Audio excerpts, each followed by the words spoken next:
ಉಡುಪಿ ಸಹಿತ ರಾಜ್ಯದ ವಿವಿಧೆಡೆ ಏಕಕಾಲದಲ್ಲಿ ಲೋಕಾಯುಕ್ತ ದಾಳಿ ನಡೆದಿದೆ.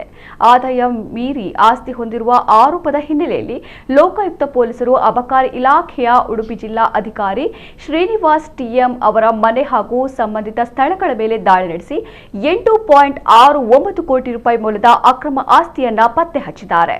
ಅಬಕಾರಿ ಡಿಸಿಗೆ ಸಂಬಂಧಿಸಿದ 15 ಕಡೆ ಮಾರ್ಚ್ 11 ಮತ್ತು 12ರಂದು 2 ದಿನ ಲೋಕಾಯುಕ್ತ ಅಧಿಕಾರಿಗಳು ಶೋಧ ಕಾರ್ಯ ನಡೆಸಿದ್ದಾರೆ.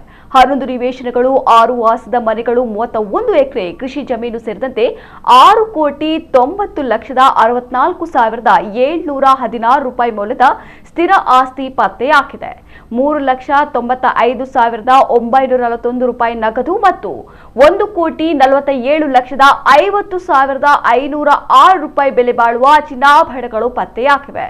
ಜೊತೆಗೆ 17 ಲಕ್ಷ ರೂಪಾಯಿ ಬೆಲೆ ಬಾಳುವ ವಾಹನಗಳು, 25,75,000 ರೂಪಾಯಿ ಬ್ಯಾಂಕ್ ಠೇವಣಿ, 72,68,554 ರೂಪಾಯಿ ಬೆಲೆ ಬಾಳುವ ಇತರೆ ವಸ್ತುಗಳು ಸೇರಿದಂತೆ ಒಟ್ಟು 2,60,90,100 ರೂಪಾಯಿ ಮೌಲ್ಯದ ಚರಾಸ್ತಿ ಪತ್ತೆಯಾಗಿದೆ. ಲೋಕಾಯುಕ್ತ ಮಂಗಳೂರು ವಿಭಾಗದ ಎಸ್ಪಿ ದಿನೇಶ್ ಕುಮಾರ್ ನೇತೃತ್ವದಲ್ಲಿ ಈ ದಾಳಿ ನಡೆದಿತ್ತು.